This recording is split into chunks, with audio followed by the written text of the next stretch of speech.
Diaz, who's in the room. Why don't we kick it off? Our first presentation is by Ana Paula Aguiar from the Stockholm Resilience Center on widen co-creation processes for target-seeking climate and sustainable development scenarios. Ana Paula, take it away.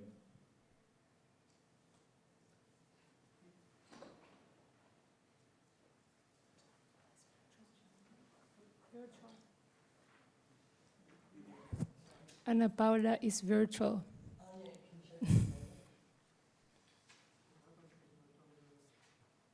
Yeah, we can't hear the WODAC room's volume.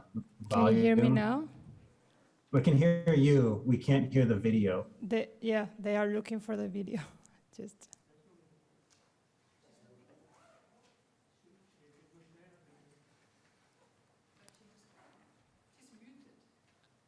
But there is a video. Yes. Yes, thank you.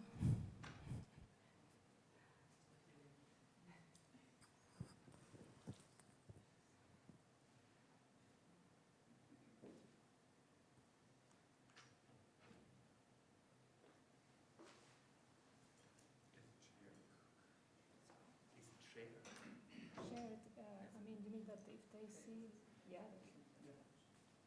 If they see the video. Okay. Just making sure. It's a fair question. Hello, I am Dr. Ana Paula Aguiar from the Stockholm Resilience Center in INPI, and I am going to talk a little bit about the process of engaging stakeholders in the SHAPE project. There are several sessions in the scenario forum about the SHAPE project. I listed them by the end of the slides.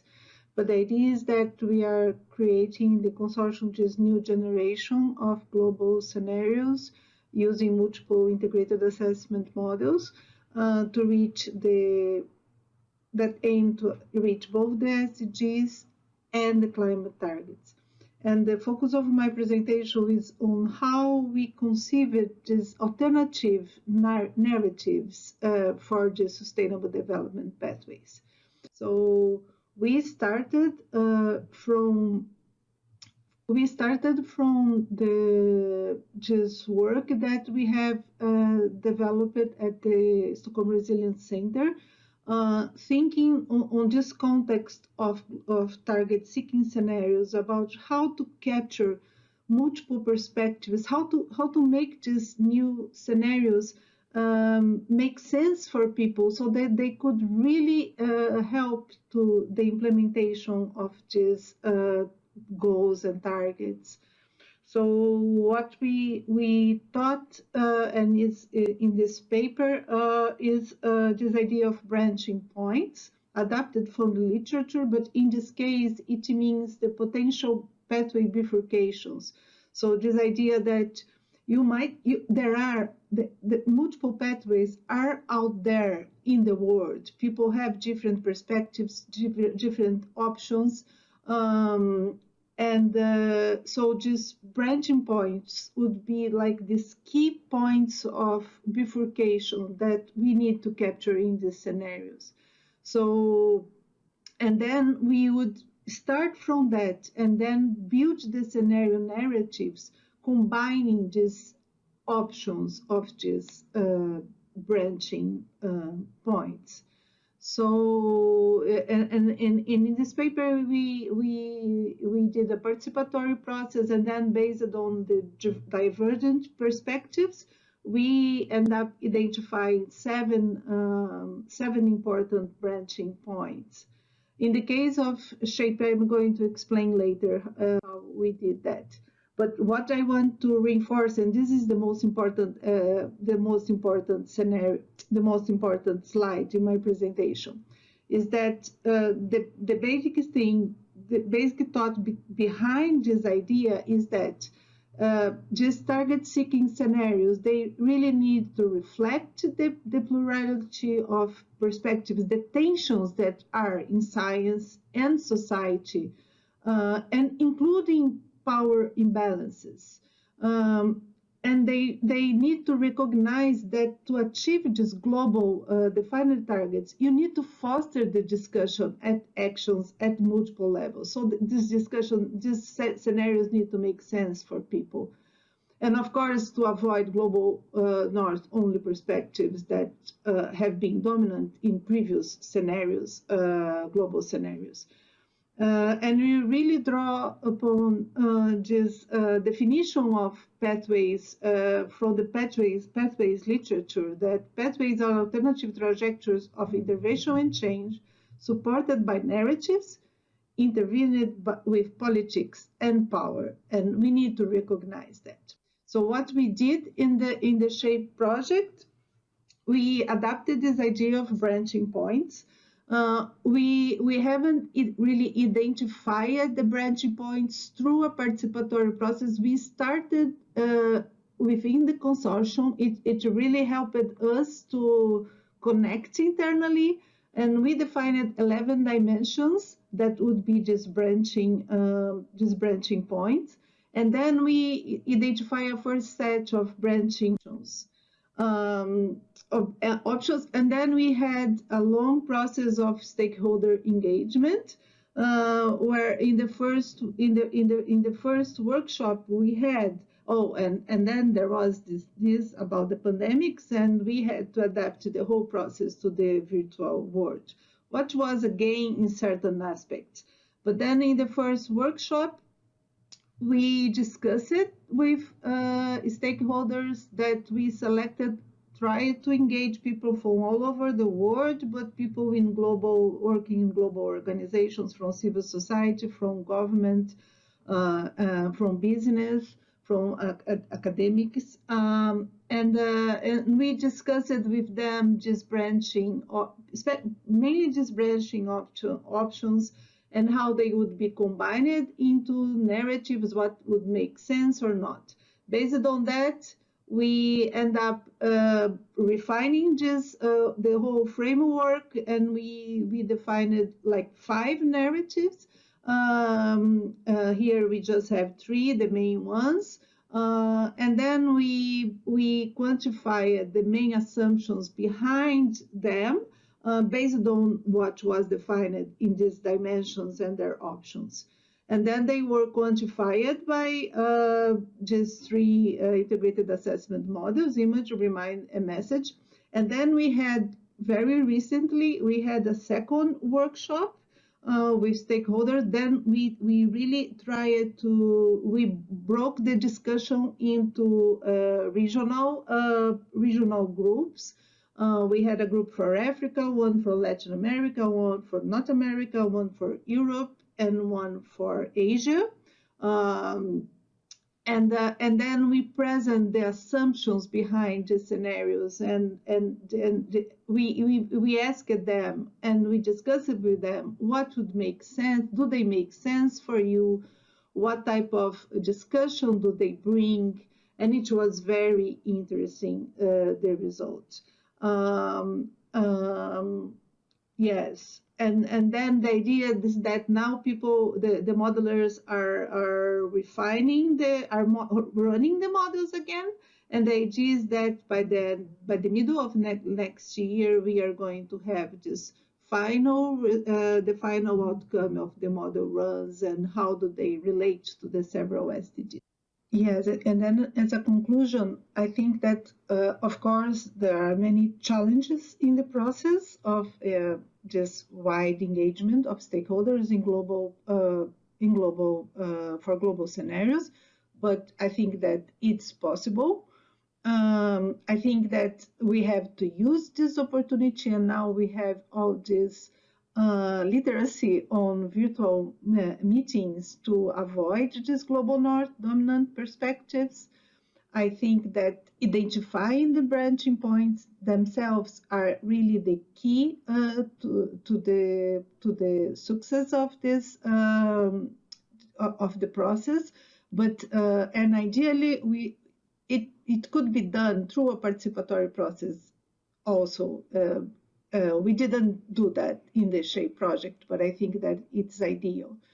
But even with the branching points that we have, the results that we have in the SHAPE project, I have been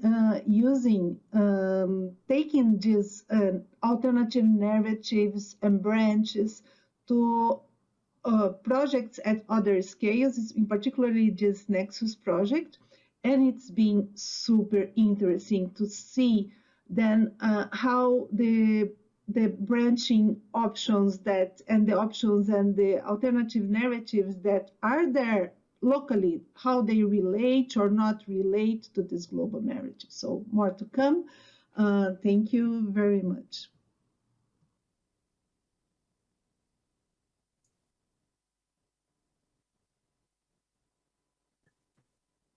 Great, thank you. We now have a video from Marta Torres Gonçalves, who's also remote. The video her talk is entitled, "What is Good LTS? Learning from the Perspectives of the Actors Engaged in LTS Development." Good day, everyone. Good day, colleagues from the IIASA Scenario Forum 2022. My name is Marta Torres Gonçalves. I'm based at IIASA, an international think tank based in France, and co-director of the DDP initiative, the Decarbonization Pathways Initiative, which some of you may know is an IDRI-led initiative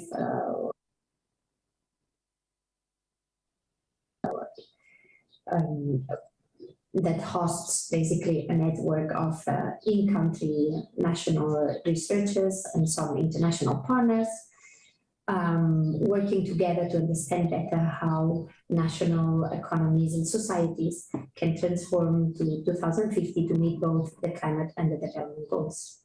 What I'm going to present today is a snapshot of a research piece that we did in cooperation with the Inter-American Development Bank, the IIADB, and was particularly led by my colleague Paulina Carfucoy and supported by IDB colleagues Andreas Fazekas and Adrian Foch-Schild.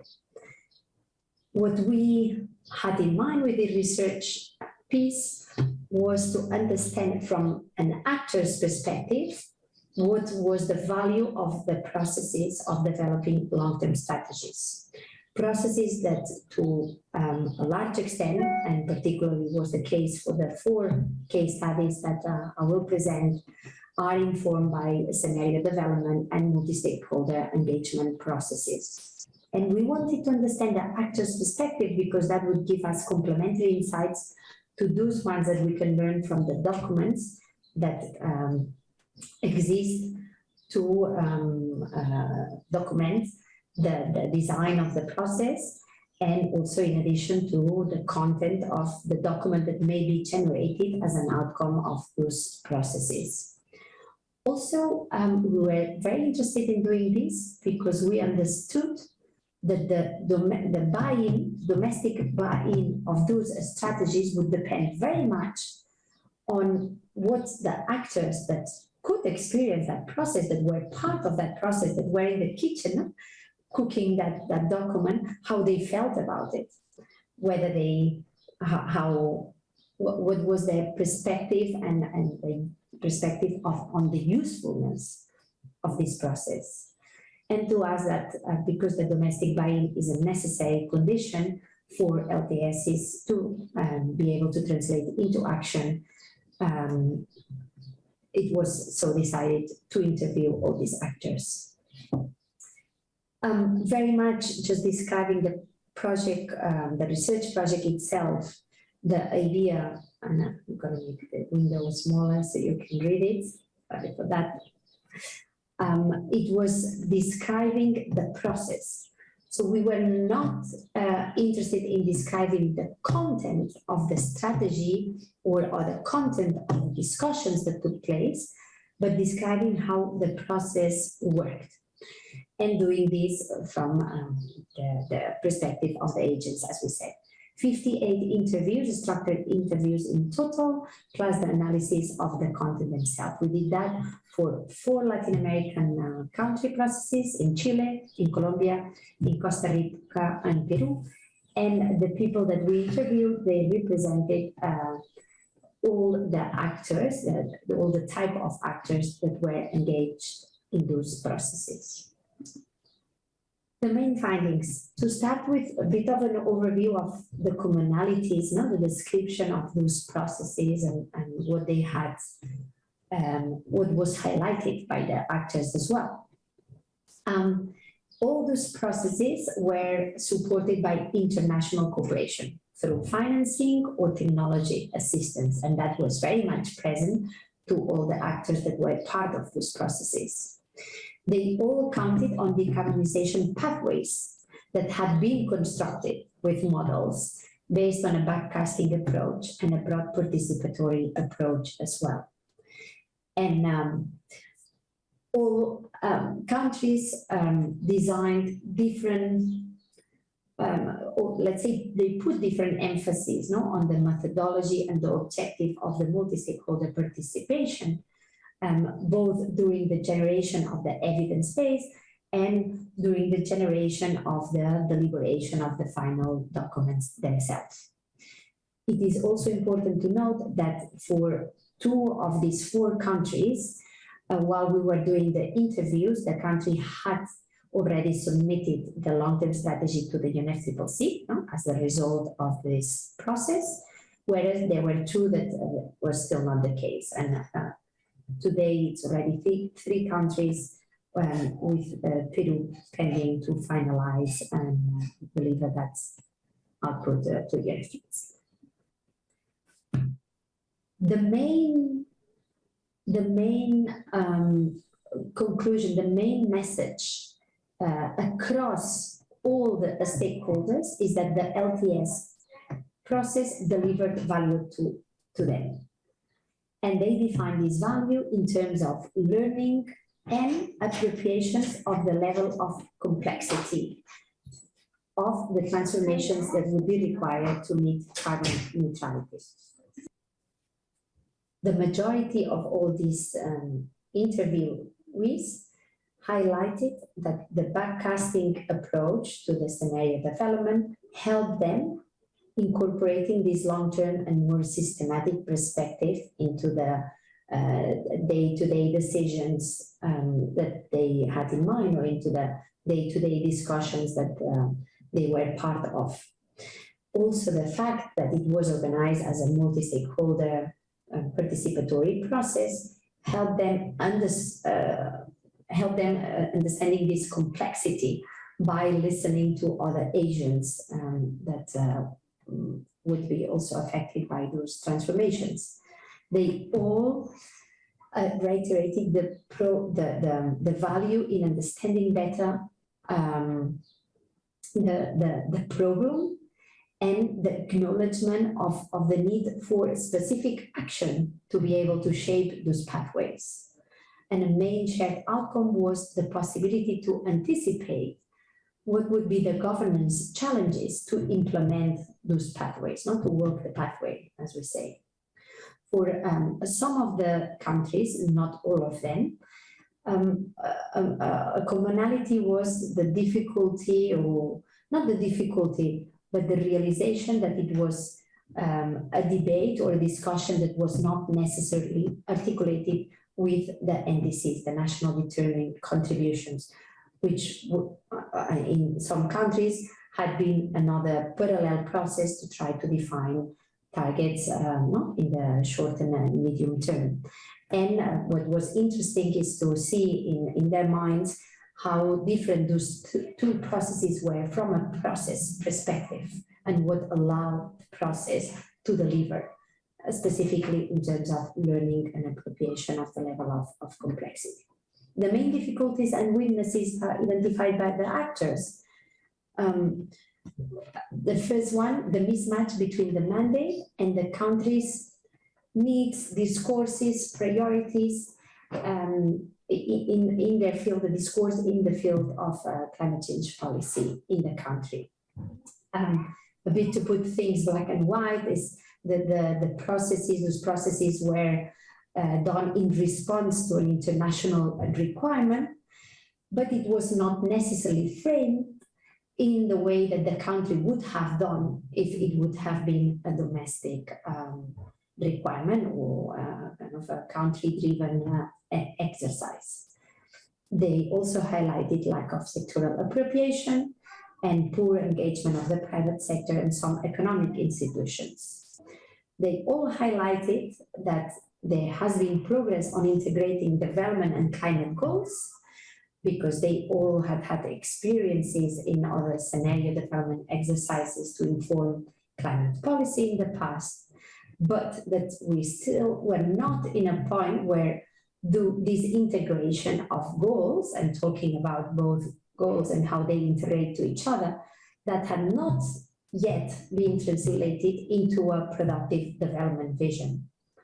And similarly, understanding the transformations that need to happen and even the choices that would need to be made was not sufficiently understood from a change management perspective, meaning that they lacked, or they would have liked to see that in that robust modeling exercise of understanding the different future options, there could be more insights coming from strategic planning and change management type of disciplines to have a better insight into how change happens, and therefore the feasibility of those pathways as well. Very quickly then, to maximize the effectiveness of those processes, basically actors identified those critical points that you will see on the slide, but that represent really the other coin of the weaknesses that I've just mentioned to you. Before finishing this quick overview of this research study, two things that came across during the interview is also very important. That everyone recognized that designing a good LTS and a good process was necessary, but was also not sufficient condition to ensure its effectiveness, to ensure that it would translate into action on the ground, because there are some external factors that would affect that's the potential and the effectiveness of these LTSs. And two of them were highlighted by the actors engaged was the institutional capacity and the governance designed to address, to give some continuity to these processes. And second, the institutional fragility, which is related but slightly different, because they all acknowledge the dependence that those processes and the continuity of those processes had on international cooperation. With this, I would like to finish here. Now there's much more to unpack, but we all remain available in case of questions, and we'll make sure you receive the paper deriving from the research work as soon as it's available. Thank you very much for your patience.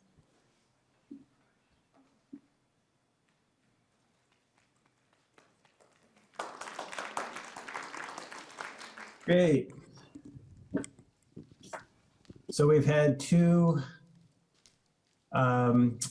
remote presentations of the videos that are available on the web from Ana Paula and Marta. It looks like there's somebody with a question already. Is that true? Or were you just handing around the microphone? We got a question. Sure. Thank you. I'm Taran Fehn from Statistics Norway. These were very interesting projects that had much in common, which makes it interesting to compare a little bit. As I understand, it seems that it was relatively feasible to get to know the impact of having the stakeholders included in the project of Marta's. You could see that they had inputs to their organizational or the organization of the strategies, and also affecting maybe the NDCs. When it comes to Anna's, I have a question whether how to follow up the impact of having these stakeholders included. How can we follow the process and see if it actually has an impact?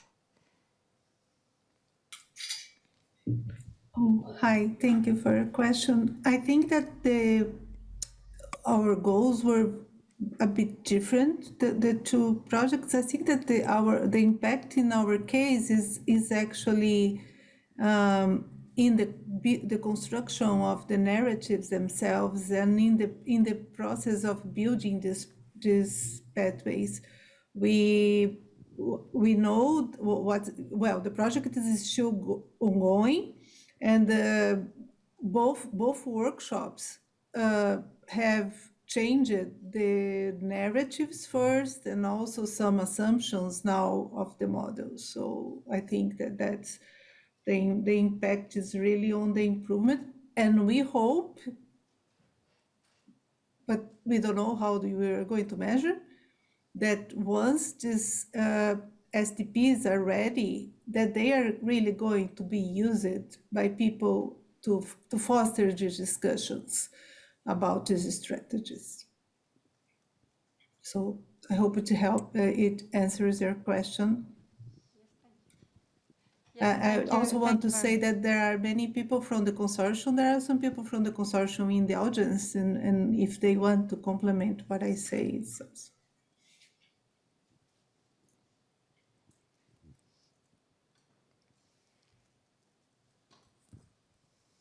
Any other questions?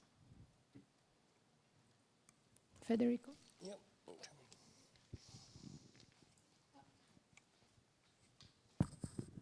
Hi, I'm Federico from Argentina, and I have to admit that it's the first time I hear the concept of branching point in a scenario, and I really like the idea, but can you give me an example of one of those branching points that appeared in your exercise or in your project?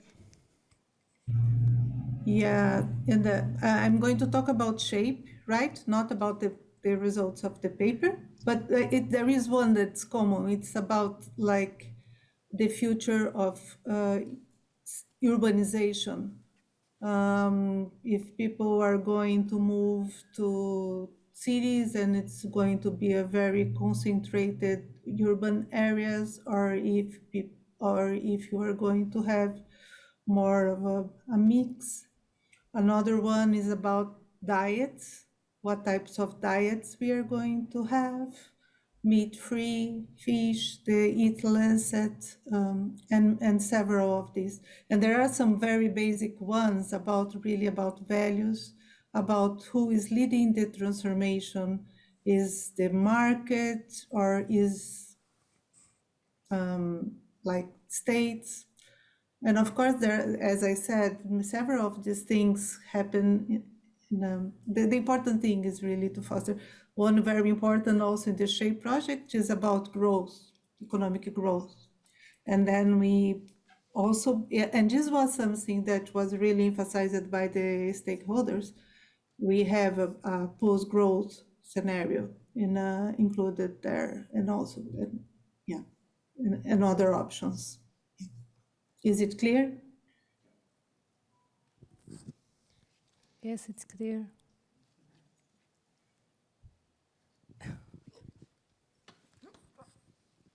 Hello, Jan from IIASA. Primarily to Anna, because you introduced this, but I guess both of you can address this. So you had these nice 3 rules, the reflect, recognize, avoid. And how did you go about actually enforcing these rules in your stakeholder process, for example, selection of your, because many of these you mentioned as challenges as well, like the selection of the stakeholders to involve, and I guess that could be extended to the second talk, as in, did you have similar rules, or how did you go about this? Marta, do you want to answer first? Okay, thanks, Ana Paula. Then, okay, what I've presented was the political process that was using some analytical model work that had been done.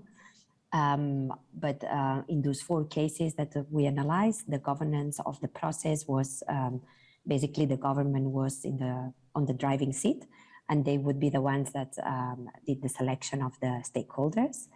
And that was done then with the rules of representativity, so making sure that all the different actors of society being, we would have sectoral actors, but then trade unions, civil society, et cetera, but was to have a representative sample of the society, of those that would need to be involved in a decision making, and where the government would like to have a bit of their validation and their support for that decision. When we've done those processes, just let's say for the construction of the evidence base, and we've had let's say to come up ourselves on the methodology for selecting the stakeholders. I think there have been 2 main, across the countries, I can think of 2 main considerations. One was the level of granularity and detail that one wanted to organize around different deep dives, be a sectoral deep dive or subsystem deep dives, and therefore then the necessity to really make sure that there would be people that could attend on those parts of the discussion that may happen in breakout groups. Something very practical, but sometimes in smaller countries, you might have experts from specific, I don't know, NGOs, but then they have 1 or 2 people that usually cover all the sectors. So it was not fair just to invite them and then have this sectoral approach to the construction of the scenarios, because we would lack some of their views.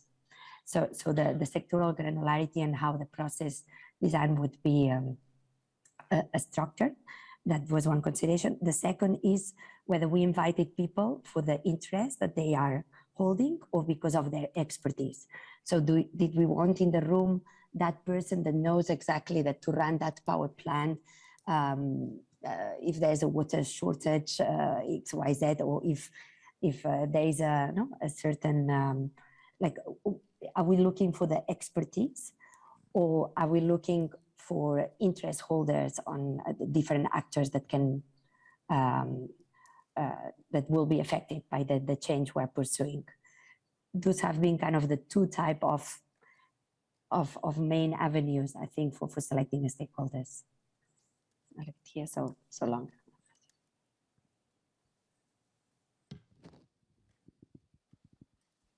Yeah, and I could maybe just complement that in our case, we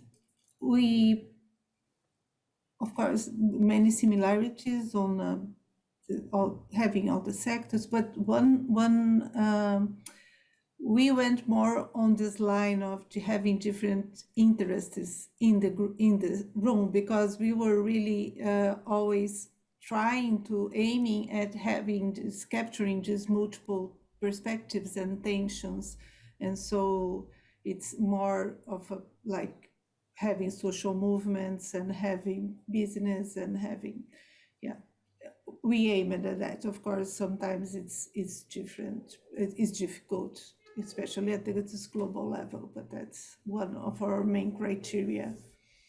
And then we did that by, like, we started with a list of our contacts and through the literature and kind of snowballing and trying to fill all the categories.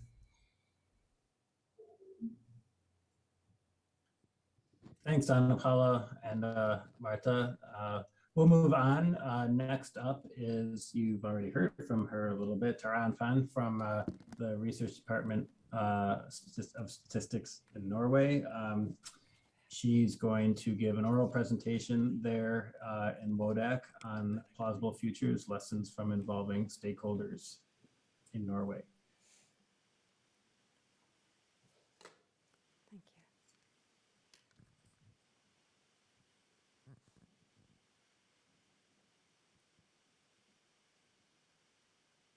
Thank you. Yes, so I'm gonna report from a project called Plausible Futures. I'll take off my mask. And emphasize the lessons from involving the stakeholders. The Plausible Futures project is a scenario process with 3 phases. In phase 1, we build narratives for how the world might develop towards mid-century, and which will then form the premises for Norwegian climate policies. And in phase 2, we quantify the scenarios to make alternative long-term projections for the Norwegian economy and emissions, given business as usual. And then in phase 3, we study different climate policies and their robustness by introducing them into the quantified projections.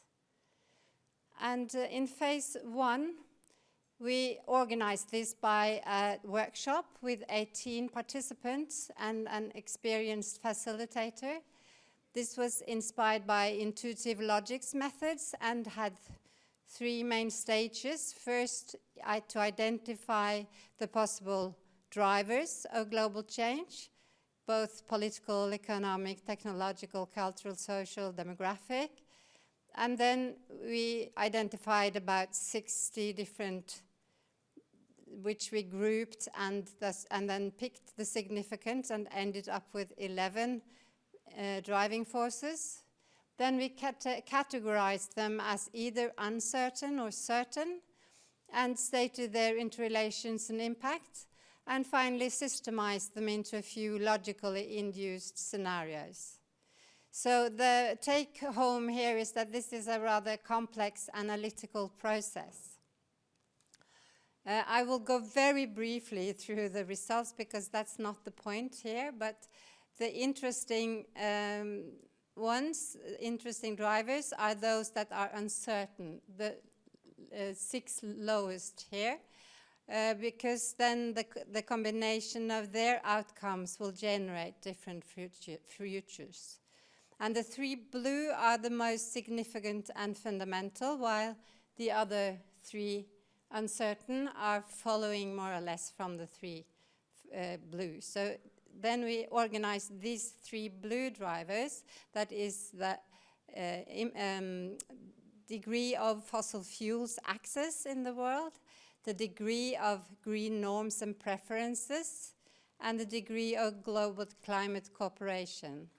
And by organizing them in a system like this, we can identify 4 different scenarios. The first one, with scarce fossil fuels and rapid shift in green norms, gives the positive and optimistic scenario, clean. And then in the other end here we have the dark, which is the opposite. In C we get a split between the north and the south, where climate efforts goes on first of all in the north. And then in this last one, rich, we get a renewable revolution, but not because of, but only because of scarce fossil fuels, while there is still a materialistic growth and weak global climate treaty. So these are the 4 we identified. So I will now go into the point here, namely how to involve stakeholders. And the first challenge then was to select the workshop participants. And we ended up with a few guidelines for doing so. They should be capable of understanding the purpose and the further use of the scenarios, and capable of handling complex interplays of drivers and their impacts, and cover the expertise needed to map the relevant trends and characteristics of the global development, and represent the main target groups of the project. What we did then was to include the main researchers of the research group we had. They had some different backgrounds: environmental economics, energy technology, climate psychology. And then we also had a transdisciplinary forum connected to the project. They were 8 persons from public administration, politics and business, and also researchers with some complementary competence to the inner research group. And the lessons we made was, yes, they mostly met the guidelines. The only question is whether they represent the target groups of the project, and the identified target group we had were in this blue frame, and we can check out most of them as being part of our group, but some were lacking: labor unions and NGOs, and also the public opinion and the media. So whether we met the last criteria of representation is, yes, satisfactory maybe. Then in phase 2, we quantify the scenarios. And this is done by a complex model exercise with several involved models, where we translate the features of the narratives into model variables. And this phase is highly technical and complicated. So the guidelines here were that we needed technical skills and also knowledge about the research frontier on scenario building, to stand on the shoulders of that. So our solution was to involve only the experienced researchers in modeling. But societal stakeholders will be more relevant in the next phase, where we look at the robustness of climate policies.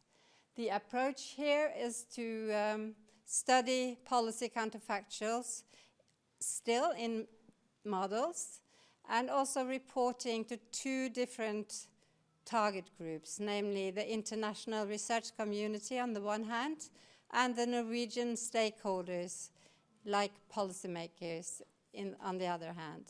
So the main challenge here is to get a dialogue between researchers and stakeholders that are mutually beneficial.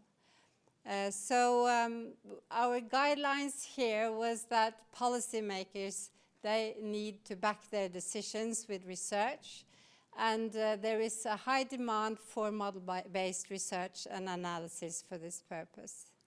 Also, it's important that research findings are policy relevant. So the different approaches here call for a dialogue between the model-based research, which need to simplify and needs to narrow the focus, and policymaking, which is a result of numerous political and practical concerns. So if we manage this dialogue, this would broaden the perspectives of both. So this phase is still ongoing, and most of the ongoing policy studies based on these scenarios have a handful of associated user partners. The lessons are then that, yes, we think that we have got some impact and some visibility by doing this, and the policy decisions are more well-founded, and also it improves the presentation of findings and the understanding of our findings by recipients. But stakeholder involvement is costly.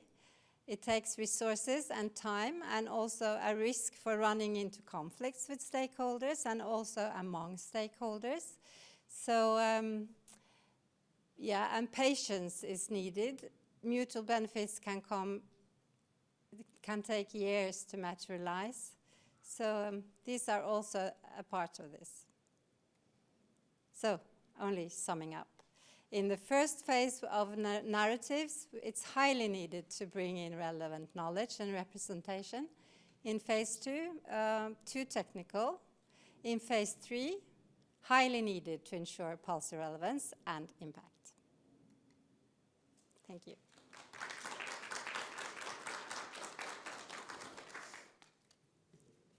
Great, thank you, Taryn. We will move along to Alison Smith from the University of Oxford.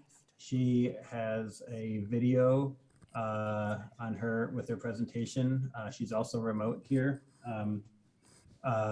Stakeholder, the title of her talk is Stakeholder Engagement in the UK, Developing Sustainable Food and Land Use Pathways Using the FABLE Model. Hi, I'm Alison Smith from the University of Oxford, and I'm going to present two contrasting stories about stakeholder engagement for developing sustainable food and land use pathways in the UK. The first story is about developing this model for the UK as a whole, and this happened in 2019 to 2020. This was in the context of the exit of the UK from the European Union.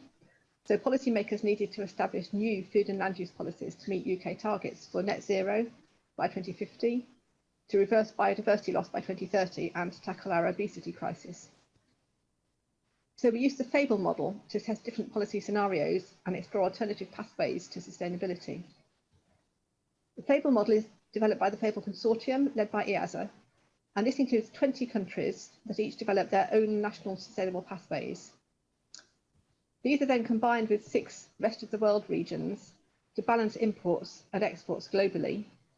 And then finally, we check to see whether the combined pathways of all these countries can meet the global targets for food security, biodiversity and climate. So I'm going to give a quick overview of the FABLE model. It includes 76 products, food products.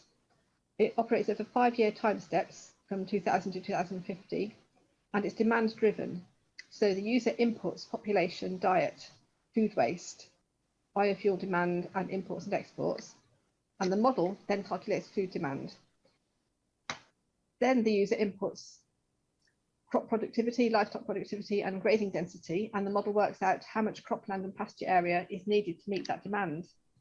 And finally, the model takes into account other demands on the land from urban expansion, tree planting targets, and protected areas, and works out how much land is actually available for food production. So if that's less than the target, this could compromise food security in that country. But if there's spare farmland, then that could be restored for nature. So finally, the model outputs the land use change and checks the impacts on greenhouse gas emissions, biodiversity and food security to see if targets have been met. So to develop sustainable pathways, we need to get stakeholder agreement on what will happen in future to all these different input parameters. So for the UK stakeholder consultation, we aim to define 3 different pathways, current trends, and then a medium and high ambition sustainable pathway. And we invited policymakers from government, including from the Scottish and Welsh governments, and technical experts to define future scenarios for all these different input parameters, which were on the previous slide, including diet, food waste, productivity, afforestation targets, urban expansion, and so on. And we initially based our pathways on existing government models and scenarios, and then we refined them through stakeholder workshops and follow-up discussions. So this is what our co-created pathways look like. The current trends is just based on current policy with very minor improvements. The medium ambition is an intermediate scenario, halfway between that one and the high ambition. And the high ambition is very ambitious sustainable policies. So a 50% reduction in red meat and dairy consumption. Tree planting increases by a factor of 5. There's a very large increase in crop yields by 65%, and a moderate increase in livestock productivity. Pasture stocking density increases by 50%, and food waste decreases by 50%. There's a small increase in protected areas, and urban expansion halves due to more compact urban development. And the results show quite clearly that the current trends pathway is not sustainable. The population increase drives expansion of the cropland, which is in yellow here, and the pasture land in bright green. Forest is protected, but what happens is that all unprotected non-forest land is lost. So we see this pale green area reducing to just this very small amount of protected land. And that means that tree planting targets actually can't be met, and greenhouse gas emissions from agriculture increase. But the sustainable pathways show that dietary change and productivity improvements can free up land for biodiversity and carbon storage. So we see a big increase in that pale green natural land, and the land can become a net carbon sink. So the stakeholder input of the scenarios meant that we had this accurate input data, which was consistent with models already being used by the government, and also that the pathways tested the key scenarios of interest to the policymakers. And it also raised awareness of the model capabilities. But unfortunately, there was no direct impact on UK policy at the time, because the policy was driven by a complex combination of factors. There's a lot going on. There was Brexit, there was trade deals, there was COVID, and also because the current government ideology is very strongly opposed to policies involving behaviour change of any kind, including dietary change. Nevertheless, the UK project did lead to interest from the Welsh government, and they were really keen to develop their own independent fable model, which was more adapted to the specific land use context in Wales. So we worked really closely with policymakers to downscale and adapt the UK model and co-create pathways for Wales. So in Wales, it's 9% of the UK area, but it's only got 5% of the population. 70% of it is grazing land, but a large proportion of that is rough pasture, heathland and bog in upland areas. There's lots of small farms, and exports of lamb, beef and milk are quite important. It's also important for biodiversity and recreation, and the government is very strongly committed to sustainability. So we adapted the model for Wales by, first of all, splitting the single pasture category into two categories. So extensive grassland, which is rough grazing, and then intensive grassland. We split forest also into semi-natural forest, which has greater biodiversity value, and plantation forest. And we included a model of peatland restoration. And the pathways we co-created with the Welsh Government, we had a no change pathway and then a slight improvement on current trends. And then we had a land sparing pathway, which is broadly the same as the UK high ambition policy scenario. So that relies on very high productivity increases, shifting livestock from the rough grassland to more intensively grazed grassland, increasing the stocking density, and then the same low meat diet, reduced food waste and high tree planting as in the UK scenario. But very importantly, with this model, we were able to put in a land sharing scenario as well, which much more closely reflects Welsh priorities for sustainable multifunctional land use, so delivering multiple benefits from the same land. So we have lower productivity increases here, but more of the livestock shifts to the rough grassland, but at low stocking density. And we have the same assumptions regarding a low meat diet, reduced food waste and high tree planting as in the land sparing scenario. And the results show, looking at the top right here, that for the land sparing scenario, which is matching the UK policy context, there's a decrease in pasture land, but there's also that allows an increase in open natural land such as heathland and bog. But that's very conditional on the high productivity increases which were assumed in that scenario. Whereas for the land sharing scenario, we also have a decrease in pasture land due again to the dietary changes and to increases in productivity. But that translates into an increase in the lightly grazed, extensive species-rich rough grassland, which also has high biodiversity value. So actually, both of these scenarios deliver similar biodiversity and carbon benefits. And the Welsh Government was very pleased with the modelling exercise. They felt it really much better reflected the Welsh circumstances and policy priorities compared to the UK model. So it allowed the Welsh Government to test their own land sharing scenarios beyond the standard UK government land sparing scenarios.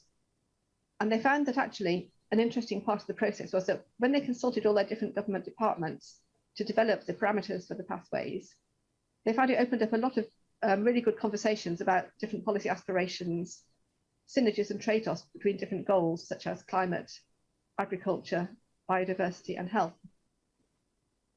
And we found that the co-creation of the pathways and the really close engagement while we are adapting them and parameterizing the model meant that the policymakers really understood the outputs and limitations of the model very thoroughly. And because we're answering specific policy questions that had an urgent need for evidence, the outputs had a direct impact on policy making.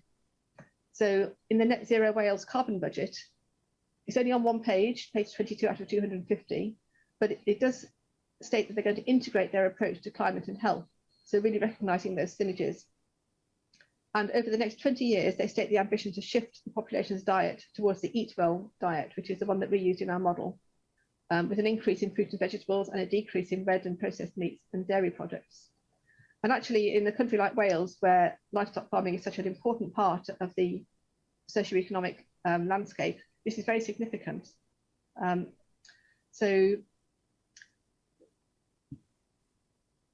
Because the land sharing pathway shows the benefits of eating less but better meat. So it recognises the value of the low intensity grazing that forms a key part of the Welsh landscape. And in addition to this, the Welsh Government have established a new cross-department policy group around dietary shifts for both health and planetary outcomes. So what have we learned from all this? Well, stakeholder participation in scenario development is very, very time consuming. We held 5 or 10 meetings with the Welsh Government in just a few months and exchanged hundreds of emails and phone calls as well. But it's absolutely vital because it can ensure that the pathways test the key scenarios and policy questions of interest to policymakers. It makes sure the input parameters are accurate and consistent with other government models.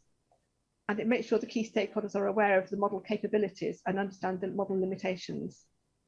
Also, the stakeholders themselves gain a much deeper understanding of land use synergies and trade-offs.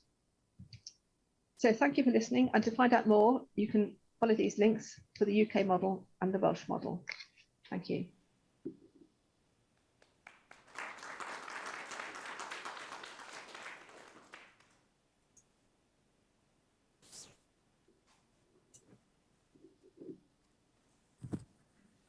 Great, thank you, virtual Allison. We're our last oral talk. I should add that we have a poster by Eduard Torres Maya in the poster session, but our last talk is going to be by Frederico Frank, a multi-model approach to explore sustainable food and land use pathways for Argentina.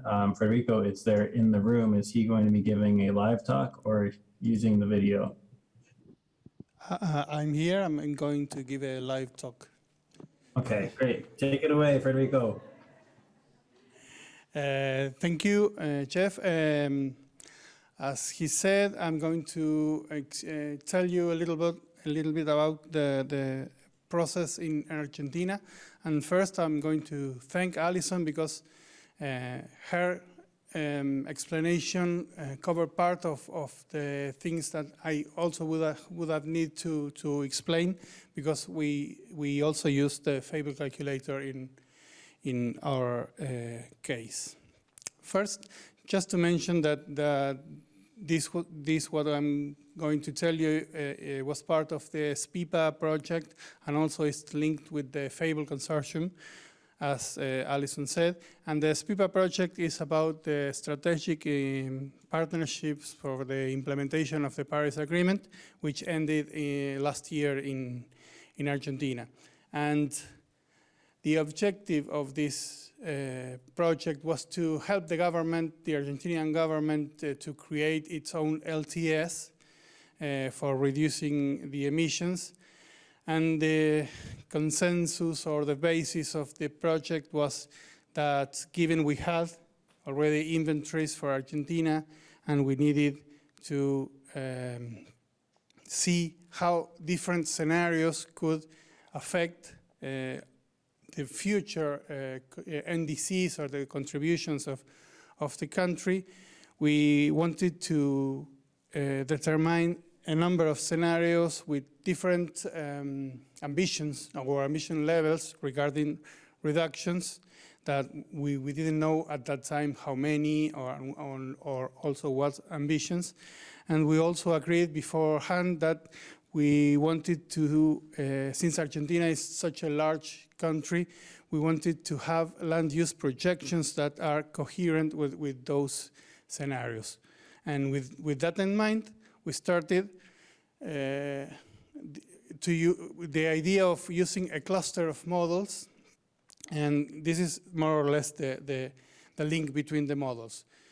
First, before using any model, we conducted workshops with what we call synergies. We were stakeholders from the also only from the FOLU sector, which is the agriculture, forest, and other land uses sector in Argentina, which accounts for around half of the emissions of the country. Then we agreed on constructed a business as usual scenario, just to serve as to compare as a comparison, and a carbon neutral scenario. It's a little optimistic for the reality of Argentina, but that's what the government and the stakeholders wanted to do. And then we added a carbon neutral sustainable scenario, which I will explain later. We used, as Alison said, the Fable calculator as the first model, but the Fable calculator is not spatially explicit, so we use Dinâmica Ego, which is a model created in Brazil, to specialize the results from the calculator. And we also use another model, which is called Nature Map, or another initiative which is called Nature Map, to create this carbon neutral scenario that is also sustainable, or that is also compatible with other ambitions other than the reduction in emissions, such as biodiversity, protection of water, protection of carbon stocks. And the result of this process is an LTS report that we gave the government. We had to do this before the last COP, so they could include it. They sadly decided not to include it in Argentina's contribution to the COP, but they have it, and we are still discussing future works with the government. We also conducted some short validations of the results of the models, but that's not important here. We started with workshops, and the idea of the government was that the stakeholders should understand the models that we were going to use. So we started with a very simple model that we created to let them play a little bit with numbers of production or hectares of different crops, etc., and estimated emissions of such scenarios. And then we showed them the Fable calculator. We conducted workshops about the Fable calculator, and we asked them to help us create to put numbers in these scenarios using the Fable calculator. The stakeholders that were invited were decided by the government. The government has, besides it's the previous government of Argentina, but historically the government has several issues with the rural sector because of taxes and all the problems that may arise between them in the past. So they decided that some stakeholders were going to participate and some others not, but typically in Argentina. But representatives of the rural associations, of other organizations of farmers, more with a bias to great farmers and richer farmers and less to small farmers, to my taste, but also representatives of the Wildlife Foundation, the forest, a couple of forest foundations, and the Association for Direct Seeding, for example. And with the information that we took from the stakeholders, we calculated the scenarios, the carbon neutral and the business as usual scenarios with the calculator. We didn't reach 0 in the carbon neutral, but close to 0. And we used Dinâmica Ego in order to specialize. It's not important here, but we replaced the transition matrix of the model, typical spatialization model, with the transition matrix obtained from the Fable calculator to create maps of Argentina for the different years, every 10 years until 2050. And then we used this other model, which is called Nature Map, which prioritizes lands regarding its contribution to conservation of biodiversity, water, carbon, or any other asset that you may want to protect. And we use the results from Nature Map included as limits to the changes of land use that are calculated in dynamic IAGO. And this is a working process, but we have a business as usual scenario, which has more crops, less forests, a carbon neutral scenario, obtained directly from the calculator, which is compatible with almost compatible with carbon neutrality, but maintains other ambitions of the country, like maintaining the exports, feeding the population, and so on. And a carbon neutral sustainable scenario, which has the very same number of hectares of each category as the carbon neutral, but reorganized in a different way, so it can, besides achieving carbon neutrality, also protecting biodiversity or protecting water. The maps are not final, but what we wanted to show to the stakeholders is like the way of combining the models and putting numbers and creating maps for the scenarios. And so just this is to finish. This is like a summary of the linkage between the models. And what is missing, this was converted into a series of policy briefs that we gave the government. And the links between the models were all carried out, except for using the nature map and dynamic IAGO as limits to the Fable calculator.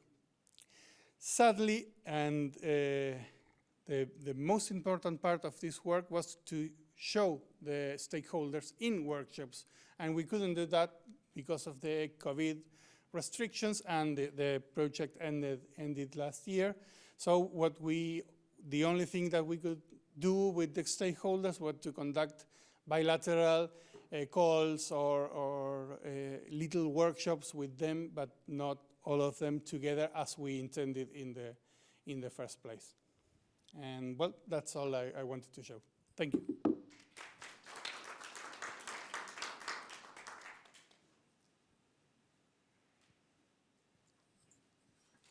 Great, thank you, everybody.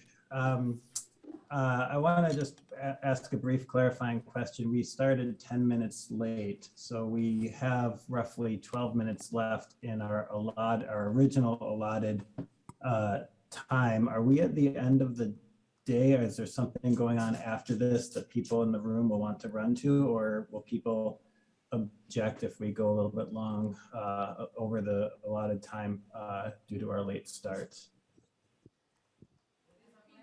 So there was a plenary scheduled in the morning, but because of the power outage, it's going to take place at 6.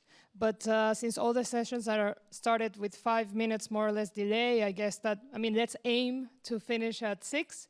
But I guess if we are 3 minutes late, then that's fine. But yeah, people have to go to another session just after. Okay, okay, sounds good. This has been a great series of talks with a lot of emphasis, as desired through the title of and goals for this workshop session on the processes of involving stakeholders. One of the things that has come out is we've had a fair amount of the presentations have been about incorporating stakeholders or external stakeholders, and perhaps when not to incorporate the stakeholders, as I believe Taran mentioned, with going back and parameterizing the scenarios and then running them. One question that I have in thinking about across all of the 5 presentations is I think there's been an emphasis on the external stakeholders as opposed to the internal stakeholders, the project team, the modeling team, and so on. Were there, to what extent did the research team, the project team, modeling teams buy into the deliberate stakeholder engagement and scenario development processes, and what can we learn from that buy-in or the lack thereof? I'll let people chime in if they want, rather than calling on people, I'll let people chime in. Who wants to go first? Tara.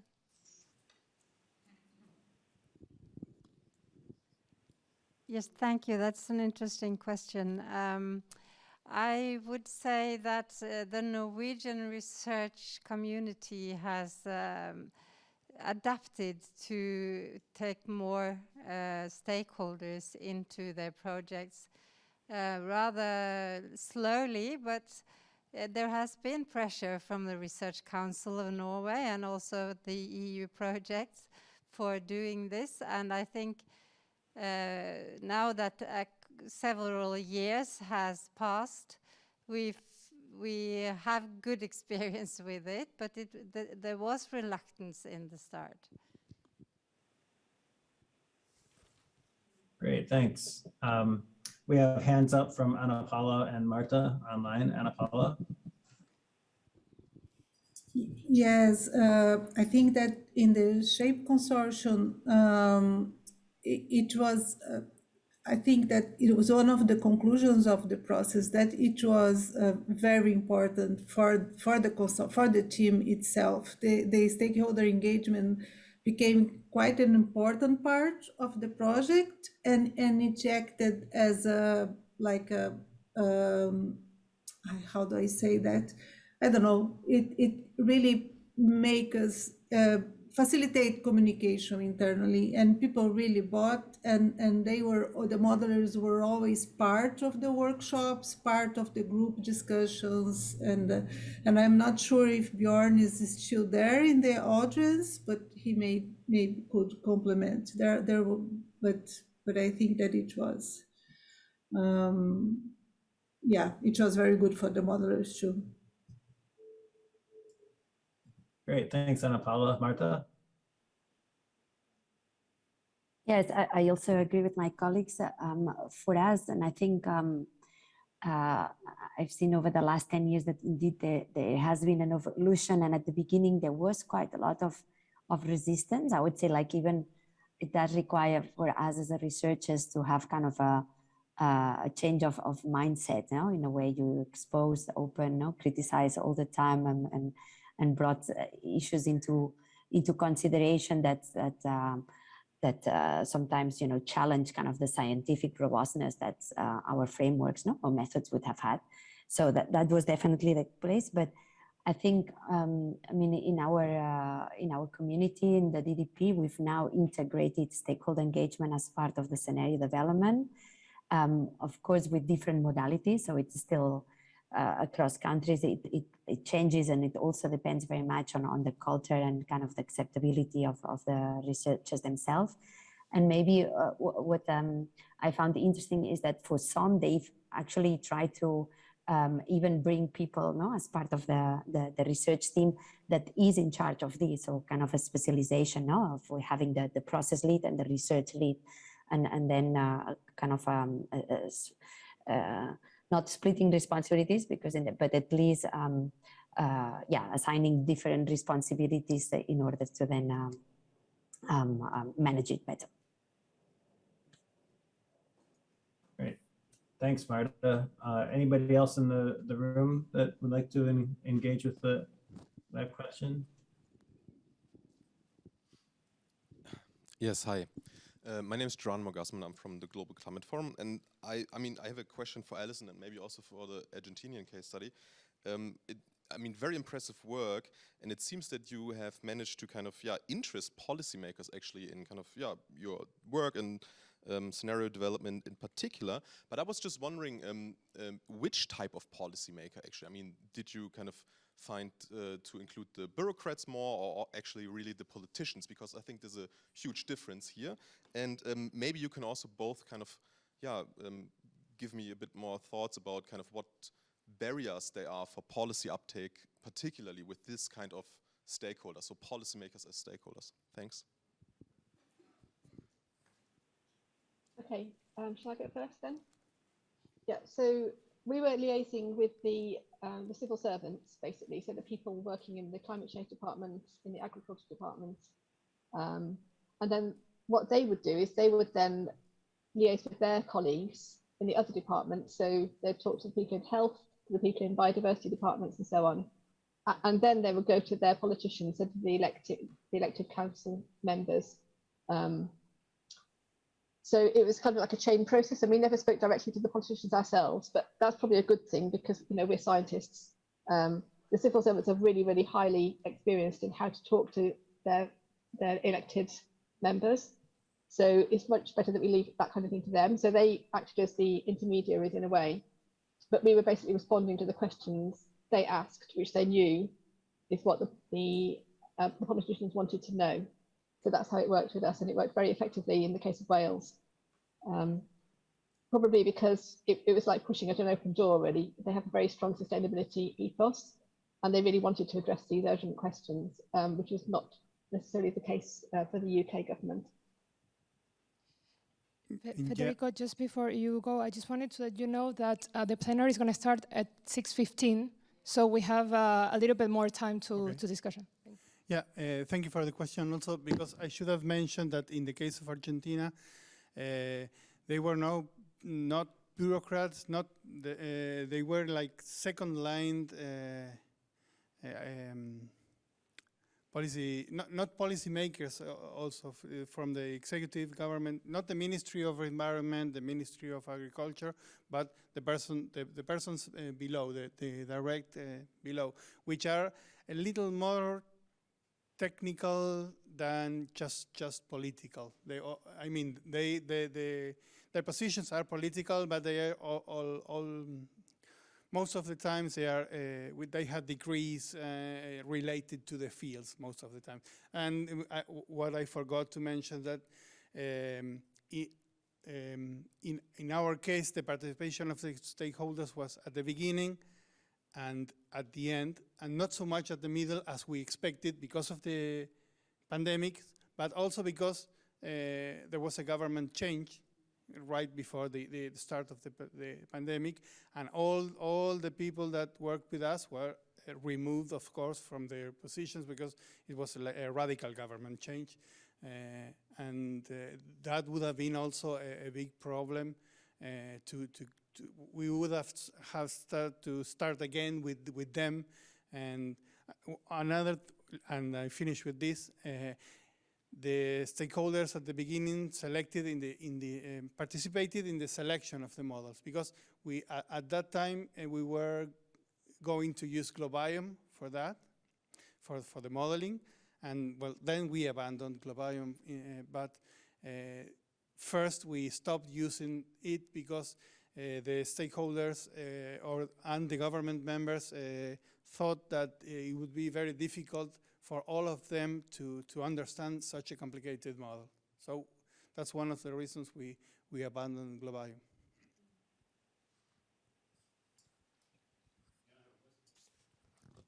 Got it. Thanks, Federico. Is there somebody else? Thank you. My question is for you regarding Argentina. Congratulations for the work. I think it's fantastic. And my question is regarding what you said about the stakeholder selection. And then what I'm going to say is, like, for you to please, if you can speculate about that, because of course it's not related to the work, but you said that there were some group of people that were kind of not invited for the selection process. And my question will be, what would be the scenario that those guys would like to see? And what would be the consequences of that if implemented in Argentina? Thank you. Well, I think I said that the selected stakeholders for this SPIPA project were more like related to the big farms, the richer farmers, and the persons who export soybean traditionally, and not the small farmers or the 2/3 of Argentina are actually marginal for agriculture. So we have cows, we have sheep, goats, and all those. There are a lot of representatives of those farmers, and I think that the scenarios supported or enforced by those stakeholders would have been like with a more emphasis in food distribution than in, for example, food exports or food production in total.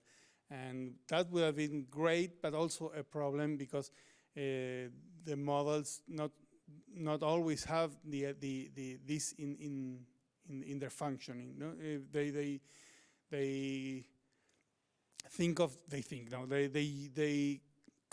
are constructed like the country is a block, and if the country produces enough food, then automatically all the people have food, and that's not the real what happens in real life. So I think it would have been a problem, but also great, in order to include these issues, for example, in the modeling work.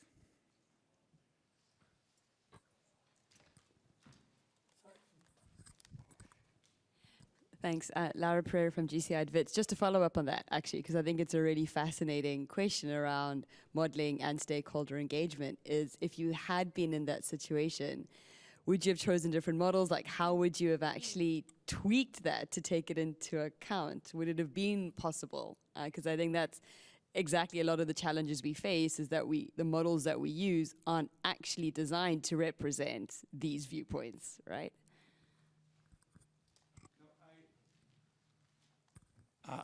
We don't have an answer to that. We've discussed this in the Fable Consortium almost in every meeting, and we never reached an agreement of maybe we could add indicators of equity or distribution, but I don't think that would solve really the issue.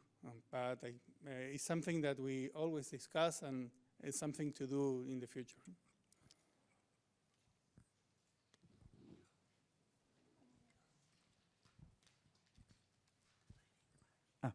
Thank you.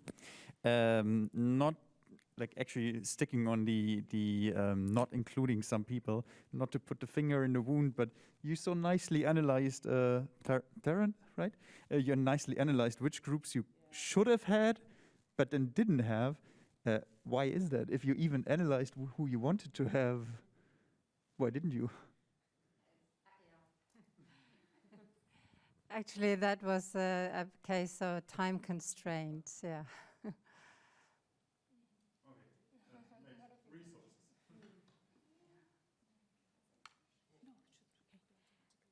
Yes, maybe adding to the government aspect there, and also like adding to what was just said.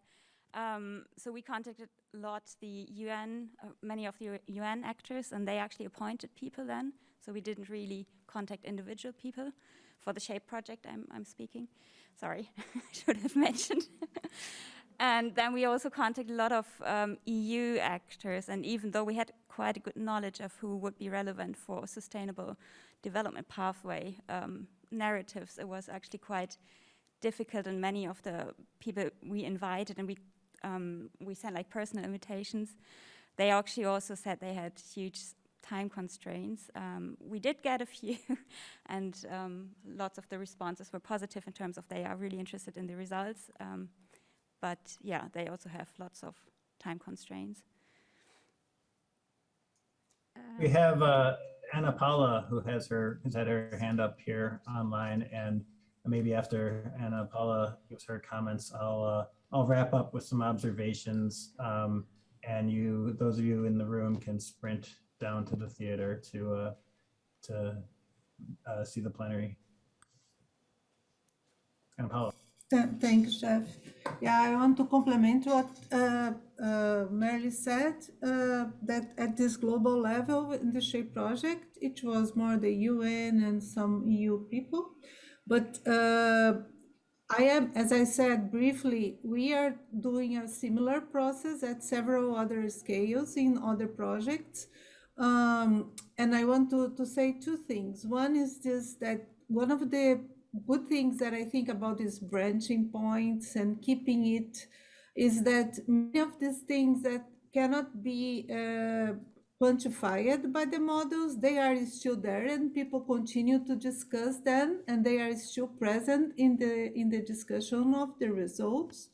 So this is one thing. And another thing is that I found that when we are organizing these workshops at the other scales, we are still trying to get these multiple perspectives. So, and of course, we are not following what the government wants, because if you were in Brazil, it should be like Bolsonaro things. And then we are trying to put just very different actors in the same room, and people in places even where you have conflicts between large agriculture and small agriculture, for instance. And what I find is that at the most local level, it's easier to engage people, even politicians. So at the local level, we managed to have people from the government, like legislators, and even people that are kind of enemies. People want more to be part, they want more to contribute to this, because they feel that they might have a voice and that this voice is going to be taken to other levels. So I just want to share that. Darren. Thank you. Yeah, I just wanted to add one more point, because that could be interesting to discuss maybe. Many projects or scenarios have the target group of the general public, or getting or publishing some mass media articles or things like that. And that is how can we include the general public in rather complex processes that scenario building is? And can we do it later on? Or yes, that would be interesting to get your points, your views on. That's a great question there. Since we're running out of time and people are eager to get to the plenary, I'll sort of wrap up with a few observations. It seems as though there's a few ways in which stakeholders can and have been incorporated into the scenario development and modeling processes through these presentations. One is we're in a very iterative way where sort of bring them in, talk to them, work with them to develop initial conceptions and parameterizations perhaps. And then the team goes back, does their work, goes back to the stakeholders and basically says, what do you think? Are we on track? Goes back and does some work with more feedback, comes back and says, okay, more intermediate results, and in the very iterative process. Other approaches have been to incorporate, to use a deliberate dialogue to help create the scenarios and the models, which are then used later. And then another component could be as a way to report back to people, to stakeholders, whether government officials or not. And there's this notion that there are three criteria for work like this to have an impact. One is that it needs to be salient, and it seemed as though in Alison's talk, the UK government failed the salience test, but the Welsh government passed it. It was salient to them, and they wanted more work, whereas the UK it wasn't within their what they were eager to handle it at that point in time. The second criteria is that the processes need to be legitimate. And so incorporating or not in various ways, different stakeholders from different groups,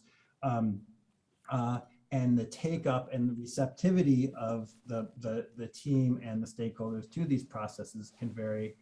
And the last part is that the people involved have to be credible. That is, they know what they're doing, they know what they're talking about, and they have some role in its implementation or it's playing out. So salience, legitimacy, and credibility have been identified in the past as these three important criteria.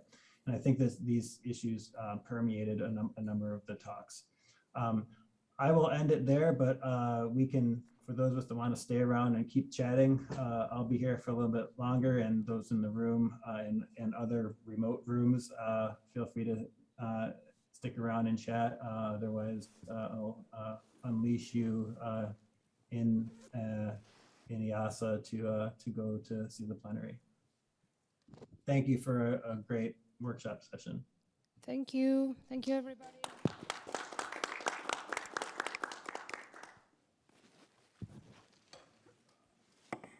Bye-bye. Thank you. Thank you very much.